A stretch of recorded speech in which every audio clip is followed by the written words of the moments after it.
नमस्कार, one India Hindi में आपका स्वागत है। पश्चिम बंगाल में विधानसभा चुनाव के लिए तीसरे चरण की वोटिंग खत्म होने के बाद अब चौथे चरण के मतदान के लिए चुनाव प्रचार शुरू हो गया है। इसी क्रम में बंगाल की मुख्यमंत्री और टीएमसी चीफ ममता बनर्जी ने कूच बिहार में एक जनसभा को संबोधित किया। हर बार की तरह सीएम ममता बनर्जी ने यहां भी बीजेपी पर निशाना साधा, साथ ही स्वतंत्र और निष्पक्ष चुनाव की मांग की। उन्होंने चुनाव की सुरक्षा में तैनात सीआरपीएफ को भी आड़े हाथ लेते हुए मतदाताओं से मारपीट करने और परेशान करने का आरोप लगाया। अपने भाषण में मुख्यमंत्री ममता बनर्जी ने कहा कि हम स्वतंत्र और निष्पक्ष चुनाव चाहते हैं। जनता को वोट डालने की इजाजत दी जानी चाहिए। सीआरपीएफ को उन्हें मतदान केंद्र में एंट्री करने से रोकना नहीं चाहिए। मैं सीआरपीएफ का सम्मान करती हूं जो असली जवान है, लेकिन मैं बीजेपी सीआरपीएफ का सम्मान नहीं करती जो उपद्रव कर रहे हैं, महिलाओं पर हमले कर रहे हैं और लोगों को परेशान कर रहे हैं।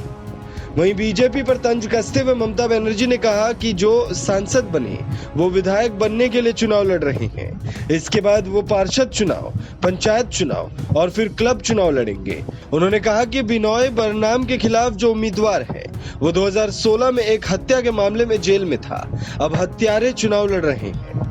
इस बीच केंद्रीय मंत्री स्मृति ईरानी दार्जिलिंग के पंसीदेवा में बीजेपी प्रत्याशी के पक्ष में चुनाव प्रचार करने पहुंची।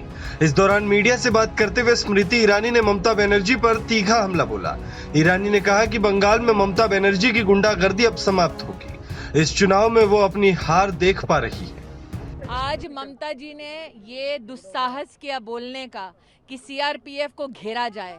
ममता जी की गुंडागर्दी ने एक नया मोड़ लिया है, लेकिन अब जनता ने बंगाल की ठान लिया है कि ममता बनर्जी की गुंडागर्दी अब समाप्त होगी।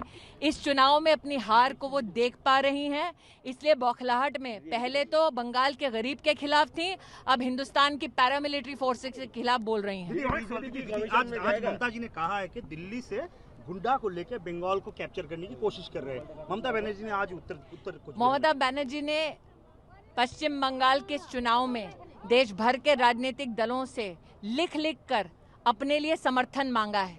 आज जब ममता बनर्जी देश के अन्य प्रांतों को गालियां बक रही हैं, जब अन्य प्रांतों को अपमानित कर रही हैं, वो सारे राजनीतिक दल जिनको ममता बनर्जी ने समर्थन मांगा अथवा जिन्होंने ममता बनर्जी को समर्थन दिया, उन लोगों को अब स्पष्ट करना होगा क्या वो भी अब उत्तर भारत और गुजरात विरोधी हैं। आपको बता दें, तीसरे चरण की वोटिंग के बीच सीएम ममता ने आरोप लगाया था कि जिन निर्वाचन क्षेत्रों में मतदान हो रहा था उनमें से कई क्षेत्रों में केंद्रीय बलों ने मतदाताओं के साथ मारपीट की और बीजेपी को वोट देने का निर्देश दिया।